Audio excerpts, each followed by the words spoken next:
চট্টগ্রাম বন্দরে কন্টেইনার জটের জন্য দায়ী স্থান আর সরঞ্জাম সংকট। কাস্টমস কর্তৃপক্ষ দুষছে সমন্বয়হীনতাকে। কক্সবাজারে এখনো পানির নিচে ৩০টি ইউনিয়ন। কষ্ট বেড়েছে দুর্গত ৫ লাখ মানুষের, দুদিনে ৬ জনের মৃত্যু।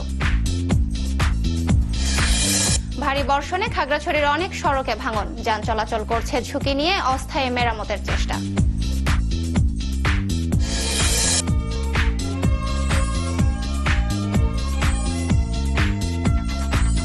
শুভেচ্ছা, আমন্ত্রণ চট্টগ্রাম 24-এ। আপনাদের সাথে আছে আমি সোহেলি চাকমা। এতক্ষণ শুনছিলেন এন মোহাম্মদ প্লাস্টিক সংবাদ শিরোনাম। এবার পুরো খবর। চট্টগ্রাম বন্দরের কন্টেইনার জটের জন্য স্থান আর সরঞ্জাম স্বল্পতায় দায়ী বলে মত বার্থ অপারেটরদের, আর কাস্টমস কর্তৃপক্ষ দুষছে সমন্বয়হীনতাকে। তবে বন্দর কর্তৃপক্ষের মতে সেবাদানকারী প্রতিষ্ঠানগুলো সমান গতিতে কাজ না করায় বেড়েছে সংকট। অবশ্য ধীরে ধীরে সংকট কাটছে উল্লেখ করে তারা জানিয়েছেন, আগামী 2 সপ্তাহের মধ্যে পুরো পরিস্থিতি অনেকটাই স্বাভাবিক হবে। ঘূর্ণিঝড় মোরার প্রভাব, এরপর ঈদের টানা ছুটি, সবশেষ কি গ্যান্ট্রি ক্রেন বিকল। প্রায় 1 মাস ধরে যে স্থবিরতা, তার রেশ এখনো টানছে চট্টগ্রাম বন্দর। সবশেষ বৃহস্পতিবার পর্যন্ত বন্দরে কন্টেইনার সংখ্যা 37,900-র মতো, যা ধারণ ক্ষমতার প্রায় 1,500 বেশি, যেটিতে কন্টেইনার জাহাজ রয়েছে 11টি আর বহির্নোঙরে অপেক্ষমান 16টি। অপারেটররা বলছেন, সিসিটি এনসিটির পাশাপাশি জিসিবিতে সমান দক্ষতায় কাজ চলছে, তবে সরঞ্জাম আর জায়গার অভাবে সংকট সামাল দেওয়া কঠিন হয়ে পড়ছে। লেবাররা যা প্রোডাক্টিভিটি করছে, যা প্রোডাক্টিভিটি যেমন সিসিটির প্রোডাক্টিভিটি অলমোস্ট অ্যাট পার। জিসিবির প্রোডাক্টিভিটি অনেক ক্ষেত্রে অনেক বেশি।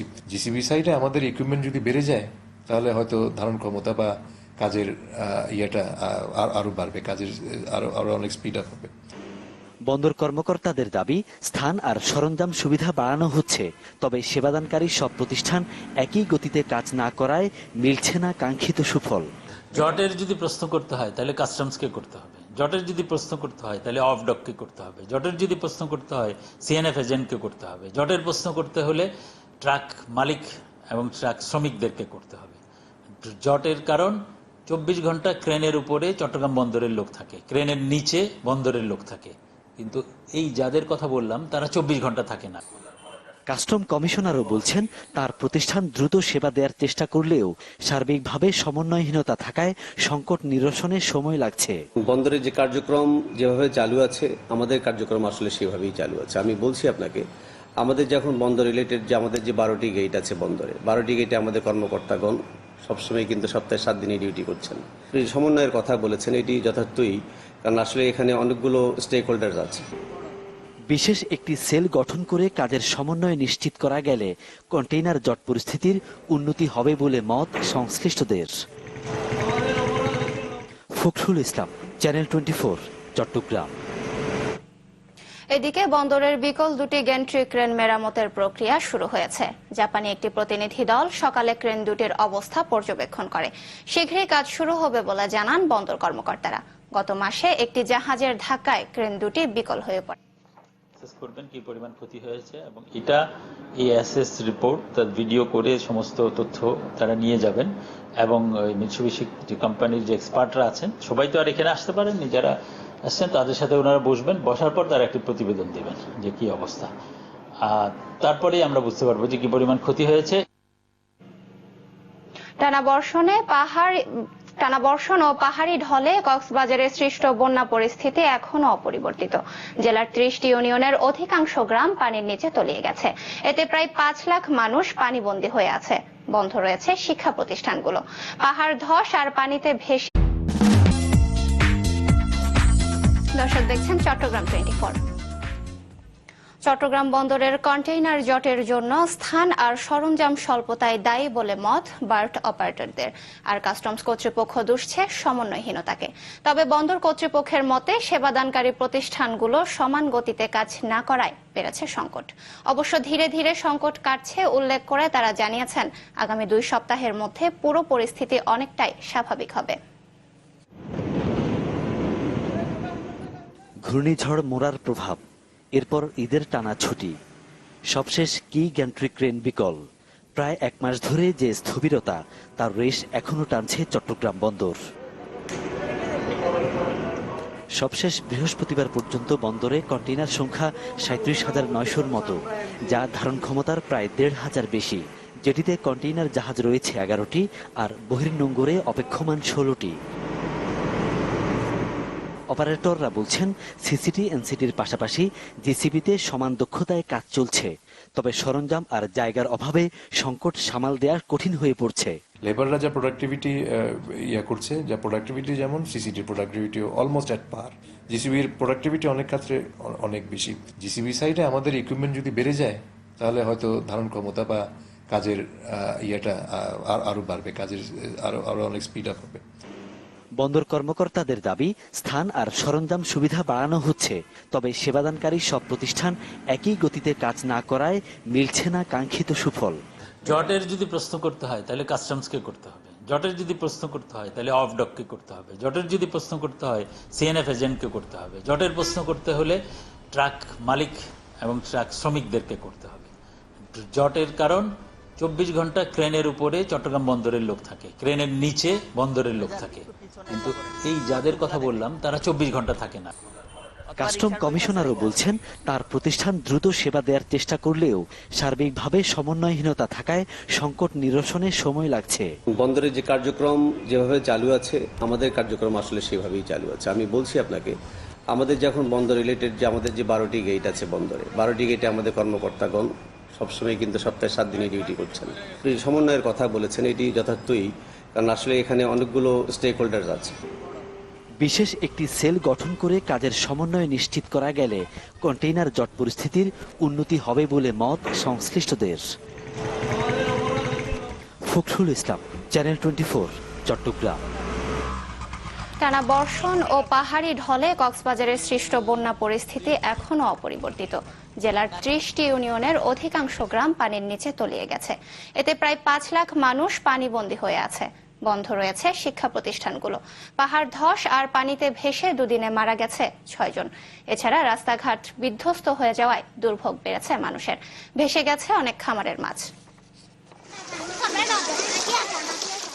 চারিদিকে কেবলই থই থই পানি, ডুবে আছে ঘরবাড়ি, নানা প্রতিষ্ঠান। বৃহস্পতিবার সকাল থেকে বৃষ্টি কমলেও কক্সবাজারে এখনো কমেনি বন্যার পানি। বিপদসীমার উপর দিয়ে বইছে বাঘখালী ও মাতামুহুরী নদীর পানি। ফলে সদর, চকরিয়া, পেকুয়া, মহেশখালী, রামু, উখিয়া ও টেকনাফের গ্রামের পর গ্রাম পানির নিচে। এ পর্যন্ত পাহাড় ধস আর বন্যার পানিতে ভেসে মারা গেছে 6 জন। তাছাড়া বন্যায় মানুষের ভোগান্তি বেড়েছে কয়েক গুণ। অনেকে আশ্রয় নিয়েছেন বিভিন্ন উঁচু ভবনে। বন্ধ হয়ে গেছে অনেক শিক্ষা প্রতিষ্ঠানের কার্যক্রম। স্কুল পানি ওঠার কারণে পরীক্ষা না দিতে পারে, আমি স্কুল থেকে চলে এসেছি। পানি ওঠার কারণে স্কুল বন্ধ দিয়েছে, সেজন্য বাসায় চলে যাচ্ছি। ঘরবাড়ি চালিয়ে 2-3 দিন ধরে পানি বন্দি, এখন রান্না বান্না কোনো কিছু নাই। অ্যাক্সিডেন্ট হয়ে যেত, পানি হয়েছে থাকতে না, আবার দিকে চলে আসতেছে। স্কুলের চতুর্দিকে পানি বন্দি হওয়ার জন্য স্কুল আসতে পারে না। বন্যার পানিতে সবচেয়ে বেশি ক্ষতিগ্রস্ত হয়েছে চকরিয়া। অনেক মৎস্য খামার তলিয়ে গেছে এই উপজেলায়।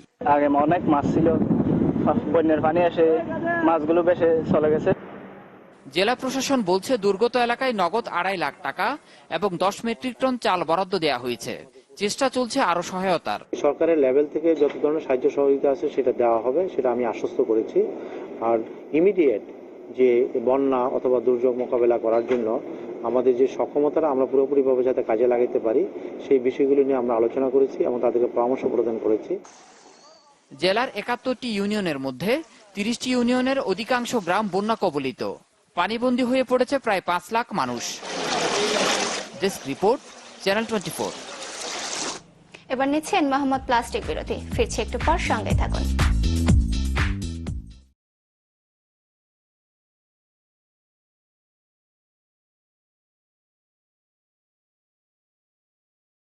সড়কে ফলে এসব রাস্তায় যানবাহন চলাচল করছে ঝুঁকি নিয়ে। সাময়িকভাবে ভাঙন ঠেকিয়ে যান চলাচল স্বাভাবিক রাখার চেষ্টা হলেও তাতে আশঙ্কা কমছে না। যদিও সড়ক বিভাগের কর্মকর্তারা বলছেন বরাদ্দ পেলে স্থায়ী পদক্ষেপ নেওয়া হবে। খাগড়াছড়ি জেলা সদর থেকে দীঘিনালা উপজেলা পর্যন্ত দূরত্ব 24 কিলোমিটার। এর মধ্যে বেশ কিছু স্থানে ভাঙন ধরেছে, ফলে বিপজ্জনক হয়ে উঠেছে সড়কটি। দীঘিনালা, বাঘাইছড়ি, লংদু উপজেলায় যেতে হয় এই সড়ক দিয়ে। ফলে প্রতিদিন শত শত গাড়ি চলাচল করে এই সড়কে। কিন্তু ভাঙনের কারণে এখন ঝুঁকি নিয়ে চলাচল করতে হচ্ছে এসব যানবাহনকে। রুটঘাট ভাঙা, আপনার অনেক গর্ত হয়ে আছে, যার দরুন যাত্রীদের অনেক কষ্টের ভোগান্তি হচ্ছে। রাস্তাগুলো ভেঙে গেছে, খুব রিস্ক হয়ে গেছে, যে কোনো সময়ে এই অ্যাক্সিডেন্ট হওয়ার সম্ভাবনা খুব বেশি। রাস্তাঘাট ভাঙা, আমাদের গাড়ি ঘোড়া নিয়ে যাইতে খুব কষ্ট হয়। ভাঙনের আশঙ্কা আছে এমন স্থানগুলোতে সাময়িকভাবে বালির বস্তা আর গাছ দিয়ে তৈরি করা হয়েছে অস্থায়ী প্রতিরোধ দেয়াল। তারপরও রয়ে গেছে ঝুঁকি। রাস্তার আশেপাশে অনেক ঝুঁকিপূর্ণ জায়গা ভেঙে যাচ্ছে, সেই জায়গাগুলো আমরা বললি ফাইলিং করে মেরামত করার চেষ্টা করছি। সড়ক পরিবহন থেকে মানে এখানে কাজ করতেছি, দুটা স্পট ভাঙ্গা, এগুলা বেশি রিস্ক হয়ে গেছে। আমরা সাময়িক একটা প্রতিরক্ষা কাজ করছি। যখন আমরা আমাদের কাছে পর্যাপ্ত বরাদ্দ থাকবে তখন আমরা নিচের মধ্যে হয়তো টো ওয়াল বা রিটেনিং ওয়াল এগুলো করে আমরা এটা স্থায়ী এটা প্রতিরক্ষামূলক কাজ হাতে নেব। একইভাবে ঝুঁকিপূর্ণ হয়ে পড়েছে রামগড়, মানিকছড়ি, দীঘিনালা সড়কও। তবে ভাঙন ঠেকিয়ে সড়কগুলো যান চলাচলের উপযোগী করতে নানা উদ্যোগের কথা বলছে সড়ক ও জনপথ বিভাগ।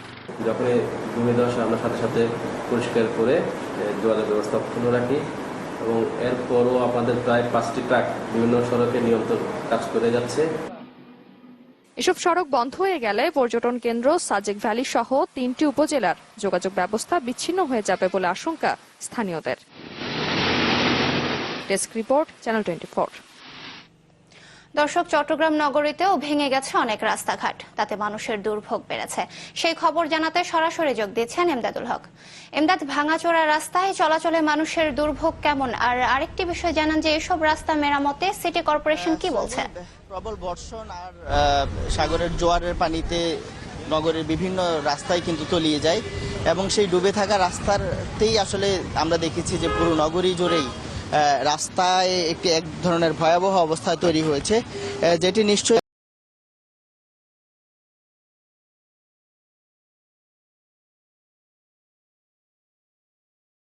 কি রাস্তার কি ভয়াবহ চিত্র সেটি নিশ্চয়ই আপনি ক্যামেরার মাধ্যমে দেখতে পাচ্ছেন, যেখানে আসলে বড় যে যানবাহনগুলো আছে সেগুলো চলাচল করতে অনেকটা হিমশিম খেতে হচ্ছে, আর ছোট যে যানগুলো সেগুলো চলাচল তো আসলে অনেকটা দুরূহ ব্যাপার। তো এবং তারপরও ঝুঁকি নিয়ে যেই যানগুলো চলাচল করছে, সিএনজি, অটোরিকশা বা প্রাইভেট কার আসলে এই রাস্তা দিয়ে চলাচলই করতে পারছে না। তো সিএনজি, অটোরিকশা বা রিক্সা সহজেই গুলো চলাচল করছে, সেটি আসলে খুব দুর্ভোগ এবং অনিশ্চিত অবস্থার মধ্য দিয়েই কিন্তু চলাচল করছে। এবং শুধু যেই রাস্তা আছে, রাস্তার দুই পাশেই কিন্তু একই অবস্থা, যার কারণে স্বাভাবিকভাবে চলাফেরার কোনো সুযোগই নেই এবং যারা একান্ত বাধ্য হয়ে আসলে যাতায়াত করতে হচ্ছে, তাদের জরুরি প্রয়োজনে হয়তো বা কোনো জায়গায় যাচ্ছেন। এবং এই যে সিটি কর্পোরেশন রাস্তার যে এই অবস্থা, সেটি কিন্তু শুধু এই আগ্রাবাদ অ্যাক্সেস রোডেই নয়, আশপাশের বিভিন্ন সড়ক, ফুট কানেক্টিং রোড বা আরাকান সড়ক সহ নগরীর প্রায় সব সড়কই কিন্তু কম বেশি ক্ষতিগ্রস্ত হয়েছে এবং ভয়াবহ রকমের ক্ষতি হয়েছে। এবং খোদ সিটি কর্পোরেশনই যেই তথ্য আমাদেরকে দিয়েছে যে চট্টগ্রাম সিটি কর্পোরেশনে 1100 কিলোমিটার রাস্তা আছে, যার মধ্যে প্রায় 330 কিলোমিটারই ক্ষতিগ্রস্ত হয়েছে এই সাম্প্রতিক বর্ষণ এবং পানিতে ডুবে যাওয়ার কারণে সড়ক, যেটি আসলে প্রায় 25 থেকে মোট সড়কের সিটি কর্পোরেশনের 25 থেকে 30% সড়কই ক্ষতিগ্রস্ত হয়েছে, যার ক্ষতির পরিমাণ প্রায় 500 কোটি টাকা বলে আসলে আমাদেরকে সিটি কর্পোরেশনের পক্ষ থেকে আনুষ্ঠানিকভাবে জানানো হয়েছে। তো এই যে ভয়াবহ অবস্থা আসলে সড়কের, সেটি নিয়ে কিন্তু চরম দুর্ভোগ পোহাতে হচ্ছে মানুষকে, কারণ সব জায়গায় একই অবস্থা। আর আরেকটি বিষয় যে সিটি কর্পোরেশনের পক্ষ থেকেই কিন্তু এটি জানানো হয়েছে যে এই যে সড়কের ভয়াবহ অবস্থা, সেটি থেকে আসলে আপাতত সুফল মিলবে না, কারণ এই বর্ষা মৌসুমেও যেহেতু রাস্তার পুরোপুরি সংস্কার কাজ করা যাবে না, সেহেতু তারা আসলে করতে পারবে না। এবং এই বর্ষাকাল পর্যন্ত অস্থায়ীভাবে ইটের খোয়া ফেলে বা ইটের ভাঙা অংশ ফেলে সড়ক মেরামতের কাজটি করা হচ্ছে। তো এইভাবেই কিন্তু আসলে সড়ক পুরোপুরি ব্যবহার উপযোগী করা সম্ভব নয়, সেটি সিটি কর্পোরেশনও বলেছে। তারপর বলেছে যে এই অবস্থা থেকে আসলে এই বর্ষা মৌসুমের মধ্যে মুক্তি সম্ভব নয় এবং যত সময় আছে এই সময় আসলে এই অস্থায়ীভাবে কাজ চালিয়ে সিটি কর্পোরেশন সাধারণ মানুষকে দুর্ভোগ সহ্য করতে হবে। তো সব মিলিয়ে আসলে এই যে ভয়াবহ অবস্থা। সাধারণ মানুষ চাচ্ছেন যে সিটি কর্পোরেশনের পক্ষ থেকে যতটুকু সম্ভব তারা আসলে এই ব্যবহার উপযোগী করে যেন মানুষের দুর্ভোগ কমানো যায়। সোহেলে। এমদাদ, আপনাকে ধন্যবাদ। দর্শক, আমাদের সাথে সরাসরি যোগ দিয়েছিলেন সহকর্মী এমদাদুল হক। চট্টগ্রামে একাদশ শ্রেণীতে ভর্তিতে শূন্য আসনের আবেদনের সুযোগ বাড়ানো হয়েছে। আগামী 11 থেকে 15 জুলাই পর্যন্ত এই সুযোগ পাবেন শিক্ষার্থীরা। বোর্ড কর্মকর্তারা জানান, এখনো 716 জন শিক্ষার্থী কোনো কলেজে ভর্তির জন্য মনোনীত হয়নি। এছাড়া মনোনীতদের মধ্যেও অনেকে কোটা বিড়ম্বনায় নির্ধারিত কলেজে ভর্তি হতে পারেনি। সব মিলে ভর্তির চূড়ান্ত নিশ্চয়নের সময়সীমাও বাড়ানো হয়েছে 9 জুলাই পর্যন্ত। এবার 248টি কলেজে 1,31,000 আসনে ভর্তির জন্য মনোনীত হয়েছে 92,967 জন শিক্ষার্থী। দর্শক, চট্টগ্রাম 24 শেষ করব, তার আগে মোহাম্মদ প্লাস্টিক শিরোনামগুলো আরেকবার। চট্টগ্রাম বন্দরে কন্টেইনার জটের জন্য দায়ী স্থান আর সরঞ্জাম সংকট। কাস্টমস কর্তৃপক্ষ দুষছে সমন্বয়হীনতাকে। কক্সবাজারে এখনো পানির নিচে 30টি ইউনিয়ন। কষ্ট বেড়েছে দুর্গত 5 লাখ মানুষের, দুদিনে 6 জনের মৃত্যু। ভারী বর্ষণে খাগড়াছড়ির অনেক সড়কে ভাঙন, যান চলাচল করছে ঝুঁকি নিয়ে, অস্থায়ী মেরামতের চেষ্টা।